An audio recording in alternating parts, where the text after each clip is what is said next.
আসসালামু আলাইকুম, সবাই কেমন আছেন? এই মুহূর্তে কিন্তু আমি আমার বাইকটি একটা বড় ভাইয়ের কাছে বিক্রি করে দিচ্ছি একটি সাময়িক সমস্যার কারণে। আসলে খুব শখের একটি বাইক ছিল, অনেকদিন চালাইছি, প্রায় 1.5 বছর যাবত আমি নিজে এক হাতে চালাইছি গাড়িটা। তো আজকে কিন্তু একটু সমস্যার কারণে বাইকটি বিক্রি করে দিচ্ছি। আসলে প্রত্যেকটা মানুষেরই একটা শখের জিনিস চলে গেলে খুব কষ্ট হয়, যেটা আমার হচ্ছে। আমার আসলে এই গাড়িটা ছাড়া আমার খুব কষ্ট হতো, মানে যে কোনো সময় আমি যদি কখনো কোথাও যেতাম, এই বাইকটি না থাকলে আমার খুব কষ্ট লাগতো।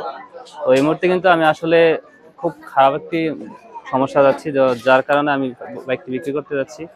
তো আমি যেই বার কাছে বাইকটি বিক্রি করে দিছি, ওনারকে আমি গাড়ির কাগজপত্র সব বুঝাই দিতেছি। ভাই আসসালামু আলাইকুম। ওয়ালাইকুম ভালো আছেন আসসালাম। ভাই? কি অবস্থা, কেমন আছেন? আলহামদুলিল্লাহ ভাই। আসলে এই মুহূর্তে আমি ভালো নাই, বললেই হয়। এটা কারণ স্বাভাবিক ভাই। বুঝতে পারতেছেন, খুব জি, জি। শখের একটি জিনিস। তো আমি কিন্তু আমার বাইকের কাগজপত্র সব ওনাকে বোঝাই দিচ্ছি। ভাই এইটা হলো ট্যাক্স টোকেন। ট্যাক্স টোকেন গাড়ির নাকি? জি। আচ্ছা। আর হলো গাড়ির কাগজ। এই যে গাড়ির কাগজটা নেন ধরেন, এই ধরেন চাবি, এই ধরেন অরিজিনাল চাবিটা।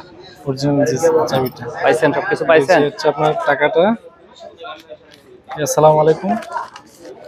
ভিডিওতে আমি আসছি অনেক পরে, তবে এখন দেখা যাচ্ছে যে কিছু টাকার বিনিময়ে আমি একটা মানুষের আসলে গাড়ি কিনে নিতেছি। একটা মানুষের শখ এবং স্বপ্ন, অনেক স্মৃতি জড়িয়ে আছে এই গাড়িটার পিছনে। যাক, বড় ভাই যেই আশা নিয়ে গাড়িটা বিক্রি করতেছে, ওনার আশাটা যেন সফল হয় এই কামনা করি। ভাই দোয়া রাখেন। ইনশাআল্লাহ ভাই। হ্যাঁ, ভালো থাকবেন ইনশাআল্লাহ। তো আপনারা আসলে হ্যাঁ, একটু আমি সাবধানে পাইছি, চালাবেন, সবকিছু ঠিক আছে? পাইছি ইনশাআল্লাহ। ইনশাআল্লাহ সাবধানে ভাই, চালায়েন। আপনার আর কাছে যেমন শখের ছিল আমি খুব আমাদের যত্ন শখের সহকারে জিনিস। চালাইছি গাড়িটা। আমি আমার নিজের থেকে বেশি যত্ন করছি গাড়িটারে। তো জি, একটু জি। ভালো করে চালাবেন, নিজের সেফটি নিয়ে চালাবেন।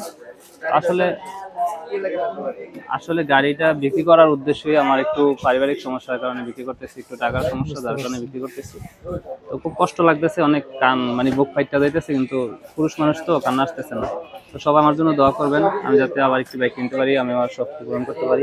ইনশাআল্লাহ, তো ইনশাআল্লাহ। সবাই ভালো থাকবেন, আর ভাইয়েরা একটু সাবধানে চালাবেন। আসসালামু আলাইকুম। আসসালামু আলাইকুম।